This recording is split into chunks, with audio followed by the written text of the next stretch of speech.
The humble chicken is at the heart of a critical trade deal between South Africa and its major trading partner, the United States, as a September deadline looms for the renewal of the African Growth and Opportunities Act. South Africa's troubles have grabbed far more recent headlines than its trade assets. The country has gotten attention for its free-falling currency, its often violent political clashes and its notoriously unstable energy grid. But South Africa's trade minister said Africa and his country in particular is undergoing transformation. Trade Minister Rob Davies spoke to journalists in Johannesburg, saying, "If you look at the statements that are coming from any number of African leaders now, they will tell you that this continent, having improved its economic performance in the last decade or so, having now appeared on the world stage as an important economic player, not a continent that is a basket case or anything like that any longer, that the challenging issue for this continent is that the next phase of African development needs to be characterized by industrialization. But industrialization scale is not inexpensive, a fact overshadowed as South Africa literally plays chicken with the United States. This common bird is at the heart of a major disagreement between the two countries. Two U.S. senators from chicken-producing states are threatening to drop South Africa from a multi-billion-dollar trade agreement, the African Growth and Opportunities Act, unless it agrees to import American chicken.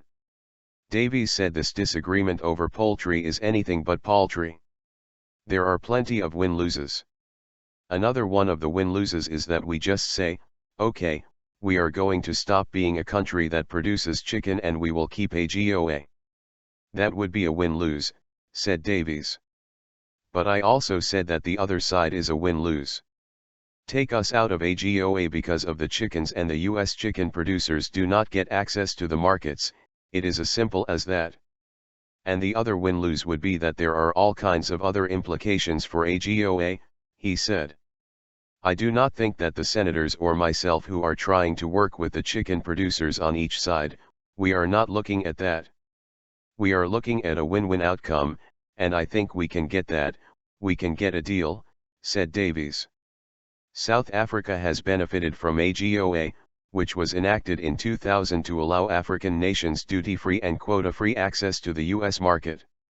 Last year, AGOA accounted for about $52.1 billion worth of trade, according to the U.S. Department of Commerce. South Africa accounts for more than a quarter of that total. Davies said the sky is not falling because of AGOA, quite the opposite. I think our overall message as South Africa has been that we do not believe that AGOA is broken, and therefore we do not think we need to fix it, he said.